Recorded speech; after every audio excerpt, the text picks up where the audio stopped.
ವಿಜಯಪುರ ಪಟ್ಟಣದಲ್ಲಿ ಸರ್ಕಾರಿ ವೈದ್ಯಕೀಯ ಕಾಲೇಜು ಸ್ಥಾಪನೆಯಾಗಬೇಕೆಂದು ಆಗ್ರಹಿಸಿದ ತಾಲೂಕಿನ ವಿವಿಧ ಸಂಘಟನೆಗಳ ಆಶ್ರಯದಲ್ಲಿ ಬೃಹತ್ ಪ್ರತಿಭಟನೆ ನಡೆಯಿತು. ಇಂಡಿ ಪಟ್ಟಣದ ಪ್ರವಾಸಿ ಮಂದಿರದಿಂದ ಪ್ರಾರಂಭವಾಗಿ ಟಿಪ್ಪು ಸುಲ್ತಾನ್ ವೃತ್ತ, ಬಸವೇಶ್ವರ ಸರ್ಕಲ್, ಬಸ್ ನಿಲ್ದಾಣ ರಸ್ತೆಯ ಮೂಲಕ ಮಿನಿ ವಿಧಾನಸೌಧ ತಲುಪಿತು.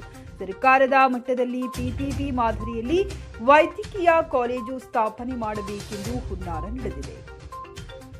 ಜಿಲ್ಲೆಯಲ್ಲಿ ಶಾಸಕರೊಬ್ಬರು ಬಂಡವಾಳ ಹೂಡುವುದಾಗಿ ಭರವಸೆ ನೀಡಿದ್ದಾರೆ. ಇದು ಸಲ್ಲದು. ಅವರಿಗೆ ಬೇಕಾದರೆ ಮತ್ತೊಂದು ಖಾಸಗಿ ವೈದ್ಯಕೀಯ ಸ್ಥಾಪನೆ ಮಾಡಿಕೊಳ್ಳಲಿ ಎಂದು ಪ್ರತಿಭಟನಾಕಾರರು ಮಾದರಿಯ ವೈದ್ಯಕೀಯ ಕಾಲೇಜು ಸ್ಥಾಪನೆ ಮಾತ್ರ ಬೇಡ ಎಂದು ಆಕ್ರೋಶ ವ್ಯಕ್ತಪಡಿಸಿದರು. ವಿಜಯಪುರ ನಗರದಲ್ಲಿರುವ ಸರ್ಕಾರಿ ಆಸ್ಪತ್ರೆ ಸರಿಯಾಗಿ ನಡೆದಿದೆ. ಅಲ್ಲಿ ಸಾಕಷ್ಟು ಸ್ಥಳವಿದೆ. ಅಲ್ಲಿಯೇ ಸರ್ಕಾರಿ ವೈದ್ಯಕೀಯ ಕಾಲೇಜು ಸ್ಥಾಪನೆ ಮಾಡಬೇಕು.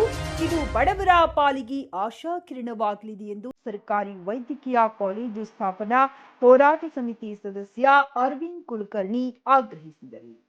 ವರದಿ ದೇಸು ಚವ್ಹಾಣ್, ಹಿಂಡಿ.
ಸರ್ಕಾರಿ ವೈದ್ಯಕೀಯ ಮಹಾವಿದ್ಯಾಲಯವನ್ನ ಖಾಸಗಿ ಸಹಭಾಗಿತ್ವದಲ್ಲಿ ಪ್ರಾರಂಭ ಮಾಡಬೇಕಂತಕ್ಕಂಥ ಸರ್ಕಾರದ ಉದ್ದೇಶ.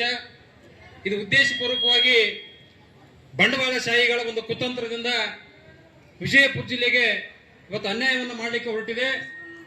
ಯಾವುದೇ ಕಾರಣಕ್ಕೂ ನಾವು ಖಾಸಗಿ ಸಹಭಾಗಿತ್ವದಲ್ಲಿ ಸರ್ಕಾರಿ ವೈದ್ಯಕೀಯ ಮಹಾವಿದ್ಯಾಲಯವನ್ನ ಮಾಡಲಿಕ್ಕೆ ಅವಕಾಶ ಕೊಡೋದಿಲ್ಲ. ಈಗಾಗಲೇ ನಾವು ದೊಡ್ಡ ಪ್ರಮಾಣದಲ್ಲಿ ವಿಜಯಪುರ ನಗರದ ಅಂಬೇಡ್ಕರ್ ವೃತ್ತದಲ್ಲಿ ನಾವು ಕಳೆದ 22 ದಿನಗಳಿಂದ ಧರಣಿ ಸತ್ಯಾಗ್ರಹವನ್ನು ಕೂಡ ನಾವು ಈಗ ಪ್ರಾರಂಭ ಮಾಡಿದ್ದೇವೆ.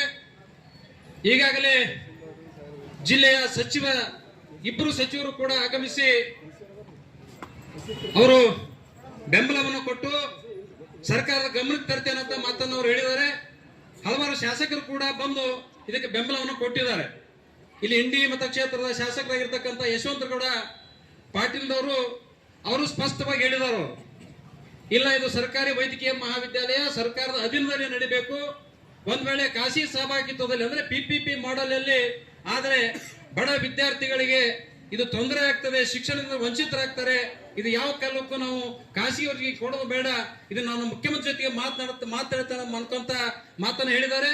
ನಾವು ಕೂಡ ಒತ್ತಾಯ ಮಾಡಿದೆವು. ಕೇವಲ ಬಂದು ನೀವು ಬೆಂಬಲ ಕೊಟ್ಟು 4 ಮಾತನಾಡಿದ ಪ್ರಯೋಜನ ಇಲ್ಲ. ಮುಖ್ಯಮಂತ್ರಿಗಳ ಜೊತೆಗೆ ಮಾತನಾಡಲಿಕ್ಕೆ ಒಂದು ನಿಯೋಗ ತೆಗೆದುಕೊಂಡು ಹೋಗಬೇಕಂತಕ್ಕಂಥ ಮಾತನ್ನು ಕೂಡ ನಾವು ವೇದಿಕೆ ಮೇಲೆ ಹೇಳಿದೆವು. ಅವರು ಕೂಡ ಒಪ್ಪಿಕೊಂಡಿದ್ದಾರೆ. ಇವತ್ತು ನಾವು ಸರ್ಕಾರಕ್ಕೆ ಒಂದು ಪ್ರಶ್ನೆ ಮಾಡ್ತೇವೆ. ಇದೇ ಪಕ್ಕದ ಜಿಲ್ಲೆ ಬಾಗಲಕೋಟೆ ಕೇವಲ 80 ಕಿಲೋಮೀಟರ್ ಇದೆ. ಅಲ್ಲಿ ಒಂದು ಇಂಚು ಕೂಡ ಜಾಗ ಇಲ್ಲ ಸರ್ಕಾರದ್ದು. ಅಲ್ಲಿ 450 ಕೋಟಿ ರೂಪಾಯಿ ಈಗಾಗಲೇ ಬಿಡುಗಡೆ ಮಾಡಿ ಭೂಮಿ ಪೂಜೆ ಕೂಡ ಮಾಡಿದ್ದಾಗಿದೆ. ಅಲ್ಲಿ ಸಿಹಿ ಕೂಡ ಹಂಚಿ ಸಂಭ್ರಮಾಚರಣೆ ಮಾಡಿದ್ದಾರೆ. ಇವತ್ತು ನಮ್ಮ ವಿಜಯಪುರದ ಸರ್ಕಾರಿ ಜಿಲ್ಲಾ ಆಸ್ಪತ್ರೆ ಆವರಣದಲ್ಲಿ ಸುಮಾರು 153 ಎಕರೆ ವಿಶಾಲವಾಗಿರ್ತಕ್ಕಂಥ ಜಾಗ ಇದೆ. ದೊಡ್ಡ ಕಟ್ಟಡ ಇದೆ, ಟ್ರಾಮಾ ಸೆಂಟರ್ ಇದೆ, ಸ್ಕ್ಯಾನ್ ಸೆಂಟರ್ ಅಂದ್ರೆ MRI ಸ್ಕ್ಯಾನ್ ಇದೆ, ಮಹಿಳೆಯರ ಹೆರಿಗೆ ಆಸ್ಪತ್ರೆ ಕೂಡ ಇದೆ. ಇಷ್ಟೆಲ್ಲ ಇದ್ರೂ ಕೂಡ ಸರ್ಕಾರ ಉದ್ದೇಶಪೂರ್ವಕವಾಗಿ ವಿಜಯಪುರ ಜಿಲ್ಲೆಗೆ ಅನ್ಯಾಯ ಮಾಡಲಿಕ್ಕೆ ಹೊರಟಿದೆ. ಇದನ್ನು ನಾವು ಹೋರಾಟ ಸಮಿತಿಯಿಂದ ಬಲವಾಗಿ ಖಂಡಿಸ್ತಾ ಇದ್ದೇವೆ. ಯಾಕೆ ವಿಜಯಪುರ ಜಿಲ್ಲೆ ಮೊದಲಿಂದ ಯಾಕೆ ನೀವು ಅನ್ಯಾಯ ಮಾಡಕತ್ತೀರಿ? ಏನ್ ವಿಜಯಪುರ ಜಿಲ್ಲೆ ಜನರು ಸರ್ಕಾರಕ್ಕೆ ಮಾಡಿದ್ದಾದ್ರು ಏನ್ ಅನ್ಯಾಯ ಮಾಡಿದ್ರೆ ಅಂತಕ್ಕಂಥ ಸ್ಪಷ್ಟಪಡಿಸಿರಿ ಮಾನ್ಯ ಮುಖ್ಯಮಂತ್ರಿ ಅವರು. ನಿಮ್ಮ ಹತ್ರ ದುಡ್ಡು ಇಲ್ಲ, ಒಂದ್ ವೇಳೆ ನಿಮ್ಮ ಹತ್ರ ದುಡ್ಡು ಇಲ್ಲ ಅಂತಂದ್ರೆ ಮುಖ್ಯಮಂತ್ರಿ ಆದಿಯಾಗಿ ಎಲ್ಲ ಸಚಿವರು ನೀವು ಅಂಗಿ ಕಳೆದು ಬರೀ ಮೇಲೆ ನೀವು ವಿಧಾನಸೌಧದ ಮುಂದೆ ಕುಂಡಿ ಹೇಳಿದ್ಬಿಡಿ ನಮ್ಮ ಸರ್ಕಾರಕ್ಕೆ ರೊಕ್ಕ ಇಲ್ಲ ತೆಕ್ಕೊಂಡು ಹೇಳಿ. ಇಲ್ಲಿ ನಮ್ಮ ಸರ್ಕಾರಕ್ಕೆ ಬಡತನ ಬಂದಿದೆ, ಇಡೀ ರಾಜ್ಯದಲ್ಲಿ ಎಲ್ಲ ಕಡೆ ನಾವು ಸರ್ಕಾರಿ ಮಾಡ್ತೇವೆ, ಅದು ವಿಜಯಪುರ ಜಿಲ್ಲೆಗೆ ಮಾತ್ರ ನಮ್ಗೆ ದುಡ್ಡಿಲ್ಲ ತಿಳ್ಕೊಂಡ್ರೆ ನೀವು ಕುಂಡಿ ಸೋರ್ಬಿಡ್ರಿ. ಈ ಹೆಂಗ ಬಂತ್ನಾಳ್ ಅಪ್ಪಗಳು BLD ಕಟ್ಟಬೇಕಾದ್ರೆ ಜೋಳಿಗೆ ಮೂಲಕ ಭಿಕ್ಷೆ ಬೇಡಿ BLD ಅನ್ನ ಕಟ್ಟಿದಾರಲ್ಲ, ಅದೇ ರೀತಿಯಾಗಿ ಇಡೀ ವಿಜಯಪುರ ಜಿಲ್ಲೆಯಲ್ಲಿ ಪ್ರತಿಯೊಬ್ಬರಿಗೆ ನಾವು ಕಾಳು ಹಿಡ್ಕೊಂಡು ಅದರ ಜೋಳಿಗೆ ಮೂಲಕ ಸಂಗ್ರಹ ಮಾಡಿ ಸರ್ಕಾರಕ್ಕೆ ದಾನ ಮಾಡ್ತೇವೆ. ಕಟ್ಟು ನೀವು ತಾಕತ್ತಿದ್ರೆ ಏನ್ ಹುಡುಗಾಟಿಗೆ ಮಾಡ್ತಾ ಇದ್ದೀರಿ? ಇದಕ್ಕೆ ನಿಮ್ಗೆ ಆರಿಸಿ ಕಳಿಸಿರೋದ? ಇಲ್ಲಿ ಏನು ವಿಧಾನಸಭೆ ಕುತ್ಕೊಂಡು ಏನ್ ಮಾಡ್ತೀರ ನೀವು? ಇಡೀ ಮಾನ ಮರ್ಯಾದೆ ಬಿಟ್ಟು ನಿಂತಿದ್ದೀರಿ ನೀವು. ಪ್ರತಿಯೊಂದು ಹಂತದಲ್ಲಿ ಕೂಡ ಭ್ರಷ್ಟಾಚಾರದಲ್ಲಿ ಮುಳುಗಿ ಹೋಗಿದ್ದೀರಿ. ಮೊದಲು ವಿಧಾನಸೌಧ ಆಗಿತ್ತು, ನಂತರದಲ್ಲಿ ನಿಧಾನಸೌಧ ಆಯ್ತು, ಎಲ್ಲರೂ ಕುಡಿದಿಕ್ಕೆ ಸಂಪೂರ್ಣ ನಿಧಾನಸೌಧ ಆಗಿದೆ. ಸತ್ಯದ ವಿಧಾನಸೌಧ ನಿಮ್ಮೆಲ್ಲರ ಪಾಲಿಗೆ ಏನ್ ಅವಶ್ಯಕತೆ ಇದೆ ನಿಮ್ಗೆ? ಜಿಲ್ಲೆಯಲ್ಲಿ ಇರ್ತಕ್ಕಂಥ 8 ಶಾಸಕರಲ್ಲಿ 2 ಸಚಿವರಿದ್ದಾರೆ, 1 ಸಂಸದರಿದ್ದಾರೆ. ಸುಮ್ಮನೆ ಕಾಟಾಚಾರಕ್ಕೆ ಭಾಷಣ ಮಾಡಿ ಹೋಗೋದು ಬೇಡ. ನಿಮಗೆ ತಾಕತ್ತಿದ್ರೆ, ಅಧಿಕಾರ ಬೇಡ ಅಂತಕ್ಕಂಥ ಮನೋಭಾವನೆ ಇತ್ತಂತಂದ್ರೆ ಮಾನ್ಯ ಮುಖ್ಯಮಂತ್ರಿ ಮಾತಾಡಿ ಎಲ್ಲಾ ಶಾಸಕರು ಕುತ್ಕೊಂಡು ನಮ್ಮ ಜಿಲ್ಲೆಗೆ ಅನ್ಯಾಯ ಆಗ್ತಾ ಇದೆ, ಜನರು ಇವತ್ತು ಬೀದಿಗೆ ಬಿದ್ದು ಹೋರಾಟ ಮಾಡ್ತಾರೆ. ಇವತ್ತು ನಮಗ ಬಜಾರ್ನಲ್ಲಿ ಅಡ್ಡಾಡಕ್ ಆಗಂಗಿಲ್ಲ, ರಸ್ತೆ ಮೇಲೆ ನಾಳೆ ಕಲ್ಲು ಬಿತ್ತಾರೆ, ನಮಗೆ ಮರ್ಯಾದೆ ಹೋಗ್ತದೆ. ನೀವು ಸರ್ಕಾರಿ ವೈದ್ಯಕೀಯ ಮಹಾವಿದ್ಯಾಲಯ ಸರ್ಕಾರದ ಸ್ವಾಧೀನದಲ್ಲಿ ಇರಬೇಕೆ ಹೊರತು ಖಾಸಗಿ ಸಭೆಯಲ್ಲಿ ಮಾಡಿಕೊಡುದು. ಒಂದು ವೇಳೆ ಇದನ್ನೇ ಮುಂದುವರಿಸಿದ್ದೆ ಆದ್ರೆ ಸಾಮೂಹಿಕವಾಗಿ ನಾವು ರಾಜೀನಾಮೆ ಕೊಡ್ತೇವೆ ಅಂತ ಮತ್ತೆ ನಮ್ಮ ಮುಖ್ಯಮಂತ್ರಿಗೆ ಹೇಳಿ ರಾಜೀನಾಮೆ ಬಿಸಾಕ್ರಿ ಮಕ್ಕಕ್ಕೆ. ನೋಡೋಣ ಸರ್ಕಾರ ಹೆಂಗ್ ಮಾಡೋದಿಲ್ಲ. ಏನ್ ಹುಡುಗಾಟಿನ? ವಿಜಯಪುರ ಜಿಲ್ಲೆ ಜನರನ್ನ ಏನು ತಿಳ್ಕೊಂಡಿದ್ದೀರಿ? ಕ್ರಾಂತಿಯ ನಾಡು ಇದು. 12ನೇ ಶತಮಾನದಲ್ಲಿ ವಿಶ್ವಗುರು ಬಸವಣ್ಣನವರು ಏನು ಕ್ರಾಂತಿ ಮಾಡಿದ್ದಾರೆ, ಅವಾಗ ಜಾತಿ ವಿರುದ್ಧ ಕ್ರಾಂತಿ ಮಾಡಿದ್ರು. ಇವತ್ತು 21ನೇ ಶತಮಾನದಲ್ಲಿ ಸರ್ಕಾರಿ ವೈದ್ಯಕೀಯ ಮಹಾವಿದ್ಯಾಲಯ ಸಲುವಾಗಿ 2ನೇ ಕ್ರಾಂತಿ ಜರುಗುತ್ತದೆ. ಇದು ಸರ್ಕಾರ ಎಚ್ಚರಿಕೆಯ ನಡೆಯನ್ನು ಕೊಡಬೇಕಿದು. ನೋಡಿ, ಇದರ ಪರೀಕ್ಷೆ ಮಾಡಿ ನೀವು ಏನ್ ತಿಳ್ಕೊಂಡಿದ್ದಾರೆ. ನೀವು ಪ್ರತಿ ಹಂತದಲ್ಲಿ ಕೂಡ ವಿಜಯಪುರ ಜಿಲ್ಲೆ ಅಂತಂದ್ರೆ ನಿಮ್ಗೇನು ಯಾರು ಹೇಳೋರಿಲ್ಲ, ಕೇಳೋರಿಲ್ಲ. ಏನ್ ವಿಜಯಪುರ ಜಿಲ್ಲೆ ಜನರು ಏನು ಮೂರ್ಖರ ತಿಳ್ಕೊಂಡಿದಾರ? ಯಾರಿಗೆ ಗೊತ್ತಿಲ್ಲ ನಿಮ್ಗೆ ಹೊರಕಟ್ಟಿಗಿರಿ. ಏನ್ ಮಾಡಕತ್ತೀರಿ ವಿಧಾನಸೌಧದಲ್ಲಿ ಕುತ್ಕೊಂಡು ನೀವು? ಮೊದಲು ಎಲ್ಲ ರೀತಿಯಿಂದಲೂ ಕೂಡ ವಿಜಯಪುರ ಜಿಲ್ಲೆಗೆ ಅನ್ಯಾಯ, ಒಂದು ನೀರಾವರಿ ವಿಷಯದಲ್ಲಿ ಕೂಡ ಅನ್ಯಾಯ. ಯಾರು ಹೇಳೋರಿಲ್ಲ, ಕೇಳೋರಿಲ್ಲ. ನೀವು ಮನಸ್ಸಿಗೆ ಬಂದಿದ್ದೆ ನೀವು ಮಾಡಕತ್ತೀರಿ. ನಿಮ್ಮ ಪವಿತ್ರವಾದ ಓಟನ್ನ ನಿಮ್ಮಂತ ಹೆಣಗಾಳಿಗಳಿಗೆ ಹಾಕಿ ನಾವು ಅಧಿಕಾರ ಕೊಟ್ಟಿದ್ದೇವಲ್ಲ, ಅದೇ ದೊಡ್ಡ ತಪ್ಪಾಗಿದೆ ನಮ್ದು. ಮುಂದಿನ ದಿನಮಾನಗಳ ಬರೀ 2 ವರ್ಷ 2.5 ವರ್ಷದಾಗ ಚುನಾವಣೆ ಬರ್ತದಲ್ಲ, ಅವಾಗ ಬರೀ ನಾಟಕ ಮಾಡ್ಕೋತ ಬರ್ತೀರ. ಅವಾಗ ಈಗ ಜನರು ಮತ್ತು ರೈತಾಪಿ ವರ್ಗ ನಿಮ್ಮ ಕಣ್ಣಿಗೆ ಕಾಣಂಗಿಲ್ಲ. ಚುನಾವಣೆ ಬಂದಾಗ ಮನೆಗೆ ಬಂದು ನಾನು ನಿನ್ನ ಮಗ ನನ್ನ ತಲೆ ಮೇಲೆ ಆಶೀರ್ವಾದ ಮಾಡಿ ಅವಾಗ ನಮ್ಮ ಚಪ್ಪಲ್ ನಿಮ್ಮ ತಲೆ ಮೇಲೆ ಇಟ್ಕೋತೀರಿ. ನಾಚಿಕೆ ಬರೋಲ್ಲ ನಿಮಗೆ? ಪವಿತ್ರವಾದ ಓಟ ಎದಕ್ಕೆ? ಪ್ರಜಾಪ್ರಭುತ್ವ ಅಂದ್ರೆ ಏನ ತಿಳ್ಕೊಂಡಿದ್ದೀರಿ? ಮಹಾತ್ಮ ಗಾಂಧೀಜಿ ಅವರು ತಮ್ಮ ಸ್ವತಂತ್ರ ಸಲುವಾಗಿ ತಮ್ಮ ಪ್ರಾಣವನ್ನೇ ತ್ಯಾಗ ಮಾಡಿ ಬ್ರಿಟಿಷರ ಒದ್ದು ಓಡಿಸಿ ಇವತ್ತು ನಮ್ಮ ದೇಶಕ್ಕೆ ಸ್ವತಂತ್ರ ಕೊಟ್ಟು ಸ್ವತಂತ್ರವಾಗಿ ಆಡಳಿತ ಮಾಡಲಿಕ್ಕೆ ಅವಕಾಶ ಕೊಟ್ಟಿದ್ದಾರೆ. ಆದ್ರೆ ಇವತ್ತು ನೀವೇನ್ ಮಾಡಿದಿರಿ?